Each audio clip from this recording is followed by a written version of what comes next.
said you have 8 to 10 domestic brands, but you've brought in a lot of brands here as well, right? Yes. How many is that?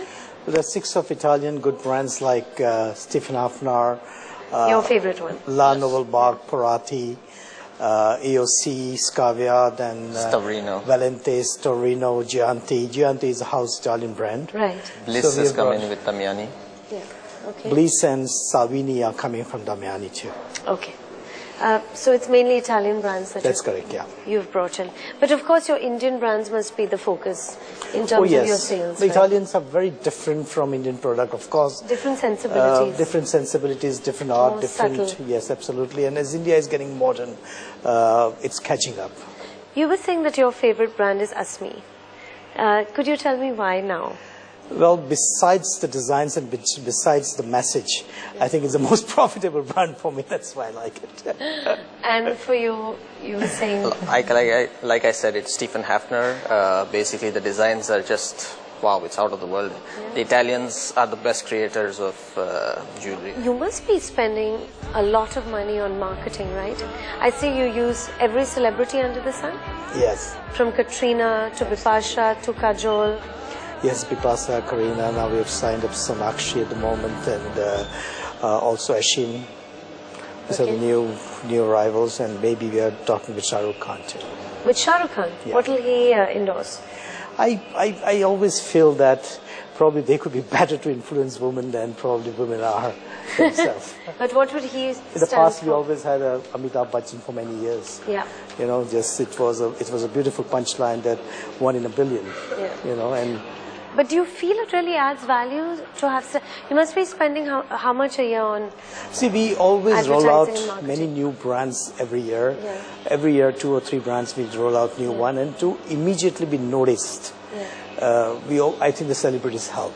Okay. You know, normally But if you see what any are the brands, marketing expenses at this point? I know you've revealed it. well, we spend nearly 100 crores a year on the marketing, which that's a we huge give out percentage of really. turnover. Absolutely, it is about 5-6% of the turnover.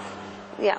And is that going to increase as it goes along, you think? No, I think that normally for anybody else it would be much higher compared to us because we have all the brands together, so buying power is much stronger. Do you feel that since the costs have gone up so much for consumers, have they stopped buying? No, not really. To Are be they very waiting honest, for when prices the to come costs down? go up, and that particularly, it's not like any bags or apparel, because these are the jewelry is forever. Yeah. So basically, they feel a lot of confidence that it's more an investment always. And this year, in particular, in the last couple of years, the investment phenomena has grown like anything all over the world. We have 40% of our sales in gold jewelry as such. But even in diamond jewelry, 40-50% of the component would be gold, pure gold. Do you see the demand for diamond jewelry growing faster than This gold? year, it has been one of the most successful year in probably last 20 or 30 years. Really? The demand is, the prices of diamonds have gone up by nearly 50-60%. So you're saying that the prices have gone up based on demand? Yes, the demand is much stronger compared to what the supply is. The market is growing worldwide by over 10%, while probably supply has, trimmed down in the last 2 years by about 20-25%. Because of?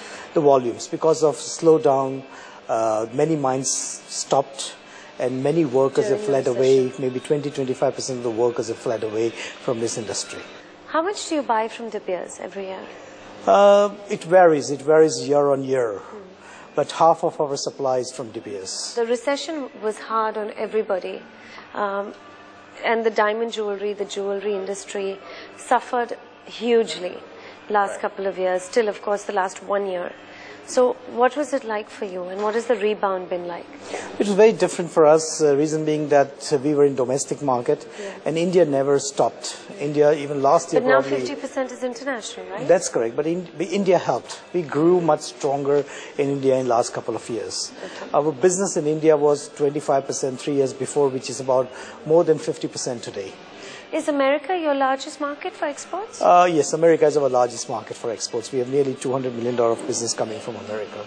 Could you tell me now about this grand restructuring? In fact, there have been reports that post-restructuring, when you break into 4 or 5 arms, Louis Vuitton is actually picking up a stake in one of your arms. No, basically it's exercise, where KPMG is advising us.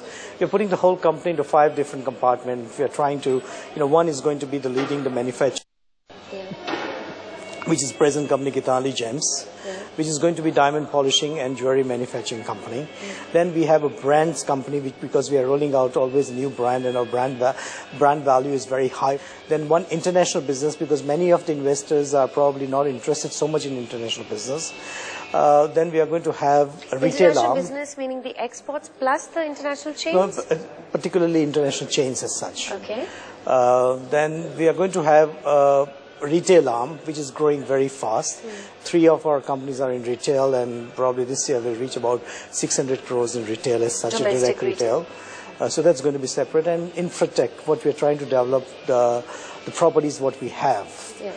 For many years, we're trying to develop them and bringing it to a final product for the housing or residential. Yes, because we have moved many factories from here to Hyderabad, and we have ample space in Mumbai, and also we are developing special economic zone in Hyderabad, Panvel, and Nasik. Okay, how much land do you have now freed up for development? Well, there are nearly a million square feet in Mumbai. And in Hyderabad, we have 175 acre of plot, and it's going up to 200 acres, then in Nasik and in Panvel. So we have a land parcels because we were developing special economic zones, and because of past But the special economic zone you've announced for a while, right? Yes, it's already on. One special economic zone is on by last 3 years already in Hyderabad. You're going to rope in developers for the real estate? No, we have a total development company in-house. Okay. So once these arms are formed, 5 arms, will they still be subsidiaries or will they be? Oh yes, they will be subsidiaries of Gitanjali. Okay. And at one point of time, we'll look at to unlock the value for shareholders the best way, whatever is possible. Which one would you think the first one? Well, I think the branding company and retail company has a lot of interest by many people. If it helps including us to grow, Louis Vuitton. Well, I wouldn't say anything like that, but yes, if it's just, we are looking always for a strategic partner, and if there is a strategic partner, we may marry. Otherwise, we'll go on like what we are doing. When do you think this restructuring will be completed? The restructuring exercise, I think next 2 months' time, we should get over. You have production facilities, right, that you've shifted.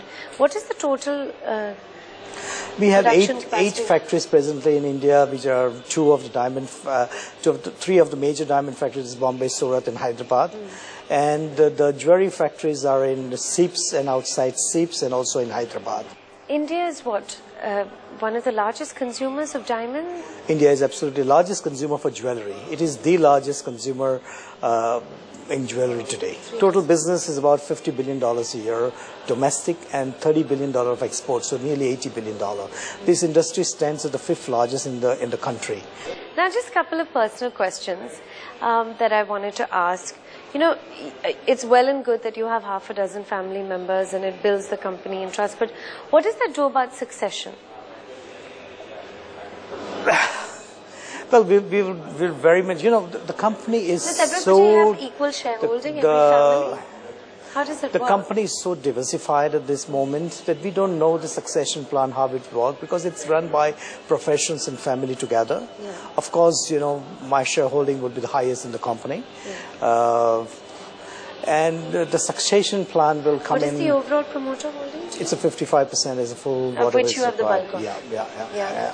So the succession plan would be, children certainly would like to come in because this business is very interesting. I hope that, it's my children or Mrs. children, everybody will like to love this business. So let's see. It's too early to say. I think we are very young. Because it gets complicated then, right? Well, I think that we are very young. And our business is changing a lot very fast. So I think we'll see major changes. And the skill set is required at the highest level in this business. Yeah. So what will work, we do not know whether it's going to be succession or the professionals. Yes, so we do not know about that. It's too premature to predict about that. I always see you're very much in the limelight, always tying up for events, always right there front center stage. I think you love the glamour, don't you? No, it's a business of branding. And business of branding is all about exposure and glamour. Your company. Yes, absolutely. So it's a business of branding, and I think that it's required. What about you? Do you enjoy the glamour of the business? I do enjoy the glamour, but I'm not that much into this thing. You're I prefer, more as a personality also, I'm more introverted, so yeah. Do you think he does a good job of projecting the company? Excellent. I think pretty much we don't have anybody in India who does something like this. Somebody like Richard Branson, or I would put him up with there. So you're the Richard Branson of jewelry, is it? Well, he says so. We know that, how much we enjoy all of this, or whether, but to be very honest, yes, it is business of glamour and we need to be there. What is your favorite tagline, your favorite campaign? I know Ashmi is your favorite brand, but... Yeah. It's Jilly, it's beautifully you, I think it's a beautiful tagline. When they had it, it was beautiful. With Nakshatra, it's a beautiful tagline. It's divine luck for every woman. And which was, when we introduced Katrina, the tagline the ad agency gave it was goddess of luck. And it was like Nakshatra or Katrina would bring a lot of luck to. Actually, Aishwarya used to do that, right? Yes, Aishwarya used to do that. Then you replaced her with a younger model. By Katrina, and then she used to be very successful with all the movies, and that's why we kept the tagline as a goddess of luck. Yeah. But then we thought that it's a time to change. It's more about a product. Yeah. So we kept it as a divine luck for every woman. And for you, what is your favorite campaign or something that's been memorable for you? Again, Chile, which is beautifully you. Yeah. And I think that just captures everything. Are you all sort of actively involved in this part of it? On the branding side of it? Yeah. Yes, there is a lot of input from us, brainstorming. Of course, the ad agencies also put in their suggestions. Yeah. Okay. Well, I wish you all the luck and success. Thank you. Thank you very much. Thank you very much.